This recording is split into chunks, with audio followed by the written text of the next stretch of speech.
Hello? Rob, how you doing, man? I'm good. How are you? All How's right. it going, Rustin? It's going great. I was just sitting here. I was looking at back issues of the Informant magazine Oh, from wow. back in the day, and I remember when Andy and I put on those first Thrash Awards, and I was like, I think it's literally been that long since I've actually seen you in person and actually talked to you. Oh my God! You're Rustin from the Informant and the Yeah. Thrash Awards. Yeah, I was actually going by Chris back then, but yeah, it's been ages. So Dude, I have the Informant Thrash Award that we won in my home studio till this day. you know, I still had mine floating around here because I had a couple of those. I didn't win the award, obviously, but we had those cool lamps that we made with the awards, and I've had that following me around for like 30 years, you know. Oh wow! Anyhow, Good times. Good times. absolutely. So how are you doing? I'm doing great, thank you. How about yourself? I am doing fantastic. I'm excited. A new album on the way come the end of May, The Evil Divide. You betcha. And I was like, that's a great title. And I was sitting here while I was waiting for the phone, and I'm looking at all these pictures on the internet of Donald Trump. And I was thinking, the evil divide is sort of like a symbol of where we're at in this country with the politics and everything right now. You damn well know it. You damn well know it. So, it's very timely, I guess. And, the funny thing is at the time when that title was being chosen, and when it, there's, we're thinking of different things. There's a couple, we're going back and forth over this, that, and the other. And honestly, it was kind of before that was even going down so much. So it wasn't even specifically, influenced by that particular situation, but how much it applies now, I love it, because it's, definitely a kind of thing that you can put to many different things. Absolutely. And it's such a great metal name anyway. Now, I obviously haven't heard a single track off the album yet. So what can you tell us about the new record from your perspective? Okay. Let's see. This is kind of a tough one because I'm in the mindset these days right now of trying to not do that. Like I don't want to sit there and explain before somebody has heard what, try to describe, like, oh, it's our best record. It's so heavy. Oh, it's so great. This, that, and the other normal adjectives and explanations that you want to use because that you really do feel that way. But I'm tired of hearing people spouting about their thing, and rather than letting the music do the talking. So that said, I'm sorry if my answer is a bit vague, because I just can't try to describe it that way. But I can say that it's pure Death Angel sound, that's for sure. Like there's absolutely our trademark sound in there. It's of course heavy, and it's got its darkness, but it's also got, I think it's also got a side of, when I say light, I don't mean light like soft, but it's just not totally so dark and dismal as we kind of felt on the Dream Calls for Blood, if that makes any sense. To me it does, because I could picture the difference of the sound of the two albums. I'd say it's more the sound of this album, I mean, sonically, production-wise, is a bit more organic sounding than our last couple of albums, which I love. We're definitely striving for that. And also, I think the songwriting and stylistically, it's more variated. So it pushes the envelope of our sound and songwriting style further out. Well, and of course, you talked about the production and everything. You worked again with Jason Sukoff, who's fantastic, both as a producer and a guitarist. What is it about that relationship that works so well for you guys? I don't know. I somehow, just first of all, we just get along really good in a really odd, unique, and beautiful way. Because when you're, recording and working on something like that together, it can get intense and it can get tense, and everyone's trying their hardest to come up with the best possible thing or idea or sound, and we've managed to figure out our space with each other. So somehow it's very productive, and along the way we just seem to have a good time. Like there's a lot of laughs. We know each other's humor really well, and we kind of have a really strange humor together that I think a lot of people wouldn't really get. Like a lot of just the inside weird jokes, weird sounds we make just to crack each other up, to relieve tension when we're working really hard. And these things are, along with the fact that you already mentioned he's an insanely, great guitar player and producer. So, but the personality thing and the chemistry part is extremely important to me, at least, because a lot of what we're doing and the way that things are performed and recorded happens by how comfortable we are and how we're vibing at the time that the record button is pressed. I mean, you play the thing over and over again. You do it how many times, but the time when you're actually capturing that thing and recording it is the one that counts. So your headspace can affect the way you're playing so much so, and we're so comfortable that it's just such a flow. And then when you're capturing that, that's the ultimate goal, I think, and that's why we keep going for more. And, of course, on each of the last two albums, he had one song where he threw in a solo for you. Does that trend continue on The Evil Divide? It does. And actually, that's the first time that I've revealed that. So it sure does. And we even have more guest soloing happening on there, but I'll leave it at that. Okay. Are you going to tell us which track he's soloing on? Yes, he is soloing on the song called Cause for Alarm. So we trade off solos. I do the first solo, then he does the second one. It's ripping. It's so much fun. I assume a teaser track, a first single or something, is coming down the pike here pretty soon? It is coming down soon. I believe we're going to debut the first two songs that are going to come out is the first song entitled The Moth, and the second song, which is Cause for Alarm, that has Jason Sukoff soloing with me on there. Fantastic. So we'll look forward to hearing that then. Yes. Now, Mark said that you guys basically had all the tracks somewhat completed when you went into the studio time, except one. And he said you sort of finished that track in the studio. Which track was that? Well, we have conflicting reports because unless I'm hallucinating, because I was actually there when it happened, we had a lot more than that having to be put together in there. So that's okay. That sort of takes me into what I was going to ask you next anyway. So a lot of times when you guys go into the studio, you have songs sort of fundamentally put together and everything, but then you get in there, some of them sort of take on a life of their own. Did you have one or two songs on this album that started out one way and by the time it was done you were like, holy shit, what happened to that song? Oh God, yes. It's mostly like that. It's mostly like that, especially nowadays, because we're open to that. So when we go in there, we go in, knowing that we have, basically as far as we've gotten or whatever we've worked on to a certain extent, but we deliberately leave parts, like it's not like completely set in stone. Like mostly it's like arrangement parts though. It's not necessarily like the thing's not written and we got to like come up with an entire part or something. What I'll do is I'll tend to overwrite the song. So like when we go in there, the songs are kind of longer, like they're longer on purpose, knowing that like that part might be, we just need to cut a couple bars off that part, or cut a measure over here, so we have more over material, you know what I'm saying? So there's stuff that we can edit out once we start to hear the entire thing getting put together. We start hearing the layers, how the vocals sound on top of things, how the leads are working out and stuff, and we're definitely open to shaping the songs to end up with the best overall song in the end of the day. So back in the day, we try to just throw everything on there, and you kind of, because it's sort of the way you're looking at it, it's like you work so hard on all these parts, and like you don't want to let go of anything because you just want it there because you created it and it's there and you worked on it. So you're not really thinking about the main importance, which is the best overall final outcome. You're just thinking that, well, I spent so much time on that part, but now I'm able to let go. Like there might be an entire part that we spent so much time on, but by the time we're hearing the whole song, you just feel that like it just doesn't need that part to happen there. Like it's just you're just putting it there because it was already there.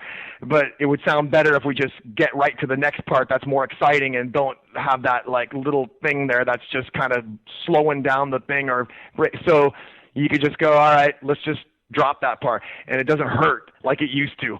You know, if it really sounds better that way, or if something needs to get added in, but usually it's more so editing than adding on, because like I said, we'll write extra, like over long on purpose, or like there might be an additional verse there. It's like, you know, you just need half of that verse, or we only need the second half on that part right there. So you're just open to doing that, and in the end, your final product, I just really loved the final outcome. And, you know, after you get used to it, then you don't even remember that part used to be there or something. You know what I mean? It's like it's all for the good of the end result. Whatever what's that saying? The end justifies the means, or something of this. That sounds like a song title right there, but... right? So that said, I think that the songs on this album, are the structure of the songs and the arrangements are very, very cohesive and really improved and progressed. I love it. I assume having Jason around, who's not in the band but sort of the band, gives you that sounding board because you write all this music. It's hard to say, no, that's my baby, don't take that away. It's especially hard when you're dealing with someone on the first time. You don't even really know them, and you're a lot more protective of your stuff. And in the back of your mind, you're thinking, well, what is this guy like? This guy just barely knows these songs. I've been living with this for all this time, and now he just wants to cut that or move that there or whatever. And then you grow and you realize that, well, that's kind of why I hired that guy, right? Like, for this other opinion that you value. And it doesn't mean that they're forcing you to do something. It's just suggestions, and you can take it for what it is, and we go back and forth. And so that's another reason why it's great working together again and again, because now we just know each other so well that I don't wonder if this dude doesn't know what he's talking about, or like, what if he's just trying to whatever. We just know that we're really going after the best song possible, and that's what we're going for. And you know, if he doesn't like something I say, or I don't like something he says, we just flat out say it, and we don't get offended. We'll laugh about it, we'll joke around about it, and we'll know that we're meaning for the best. We try ideas that we have, and this kind of relationship, I think, is very healthy for productivity. You know, and again, you're working under these kind of stressful situations because you got deadlines happening, and you're trying to be creative, but you got to move along. And we've learned how to be very efficient with our time and our energy. It's actually, recording this last album was one of the best experiences of being in a studio, you know, for a couple of months, where you go crazy because that's all you see for 12 hours a day. And I wasn't even like at the end, it wasn't like I was like, oh God, get me out of here. I was just like satisfied with what we'd been doing. I felt we used our time wisely and had fun in there, got real creative and really got down to it. Well, that takes back to what you were saying at the beginning, because when you feel that way when you're in the studio, it does sort of enhance that organic nature, because you don't feel like you're forcing something. It's just coming naturally. Totally, man. I mean, it's a weird environment. It's a real sterile environment. You're trying to like make emotional music, but you're like inside these four walls, and it's the same every day, the same.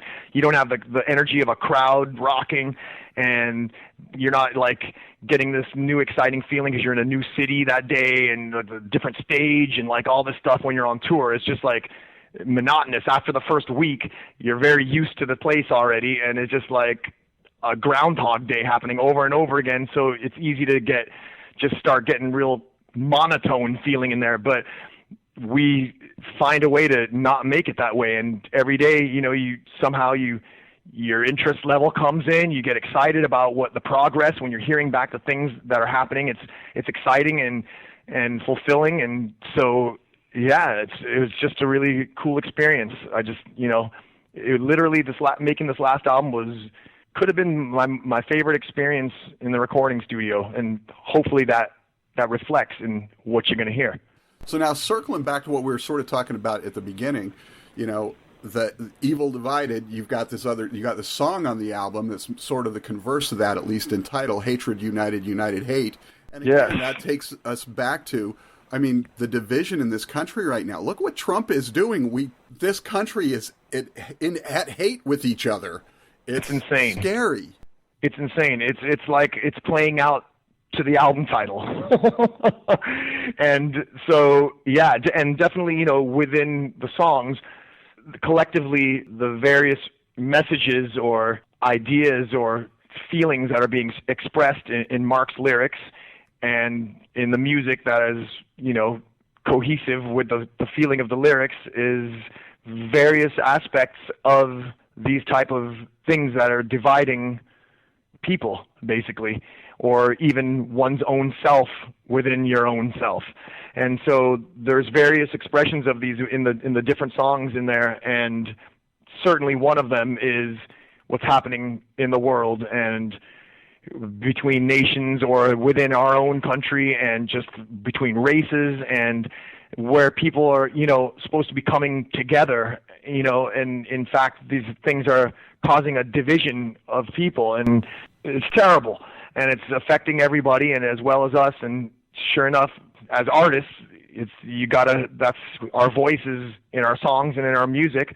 So that's what's happening. It's a lot of it is relating to that, and when you hear the songs and read the lyrics, you'll see it's exactly that. And you know, hopefully, you know, whatever it does, how music soothes or makes people feel better or brings people together, you know, that's our way of contributing or letting it be known and letting people hopefully come together with a united opinion against the division.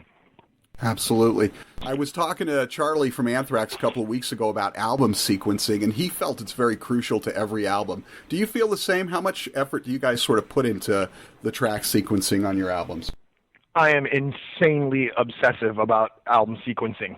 I'm sequencing, so it's one of my most fun things to do, and I think it's extremely important, especially, you know, if you listen to entire albums, which some people still do, and I definitely do.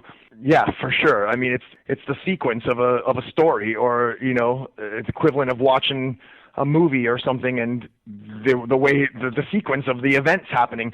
And you could have all these elements, but if it's sequenced the wrong way, you could definitely lose something in what you could have made so much better because of the journey that you're taken through, from the introduction into the meat of the middle and finally the climax at the end, and also a way to hold the listener's interest so they keep wanting to hear the next thing that's coming.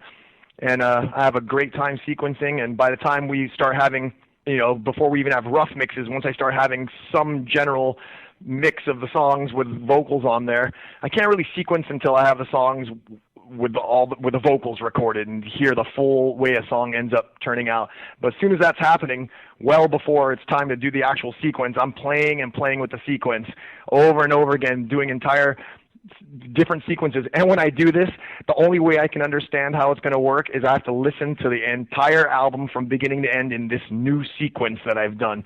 So it could be a real pain in the ass if you're hanging out with me then, because I'm just listening to it repeatedly and mixing up the sequence. So by the time it happens, I'm pretty damn confident about it. All right, so last question, just for fun. You were talking about telling stories. I've been binge watching a lot of TV lately, Boardwalk Empire and House of Cards lately. Do you get into any of that binge watching stuff at all? I want to, but I just simply don't have time for it. Like, I really, really love when I'm able to sit there and just watch me some TV.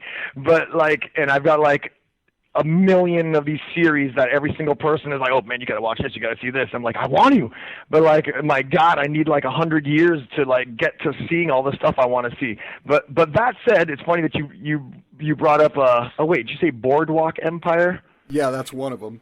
Okay, that might be different. While we were at Audio Hammer, at the point when Ted came out, he threw something on, and we managed to get through a season of, I think it's just called Empire, though. Is that what? Yeah, I know which one that one is. It's a different one, but I know which one it is. That hip hop record label? Yeah. Yeah. So we watched a series of that. We were getting entertained by that thing while we were sitting here, recording our metal album, and then acting like we're biting lines off of these dudes' hip hop record label action going on. So that was kind of fun. But other than that, man, all I have time for to watch because I'm a huge Golden State Warriors basketball fan. Yep. So I watch every Warriors game that I possibly can, and then I just watch reruns of Seinfeld over and over and over again. And then, other than that, I'll watch all these cooking shows on the Food Network because my wife's just totally into that, and that's like what's on my TV the entire time, and I'll just get sucked into watching, Chopped or one of these kind of cooking competition shows. Even though I can't cook a damn thing, I still get used to watching the shows, and then I get the munchies and then start eating like a fool because I'm watching some damn Food Network. And that's the extent of TV in my world. I have absolutely been there with you. It's like I think I've gained 300 pounds just watching those stupid things. Dude, how can you sit there watching all this intense killer cuisine getting made and people are just grubbing down and you're just like, oh, all right. Now next thing I know, I'm making a sandwich. Yeah, not too healthy for me watching those shows, but they're fun. Awesome, Rob. Thanks so much for taking a little bit of time to talk with us. Looking so forward to the album and even more forward to seeing you out on tour again. Unfortunately, last time you rolled through town, I was going to sit down and talk with you then, and I caught the plague, and I didn't want to pass it on to you. So, oh, that sucks, but much appreciated. That's a bummer on tour. That you got to keep that away from the touring musicians. Absolutely. And speaking of which, I'm going to go hang out with our friends in Testament tonight. They're in town for St. Paddy's Day, so I will let you get out of here, and I will talk with you soon, my friend. All right. Happy St. Paddy's Day to you, Rustin. Take care, man.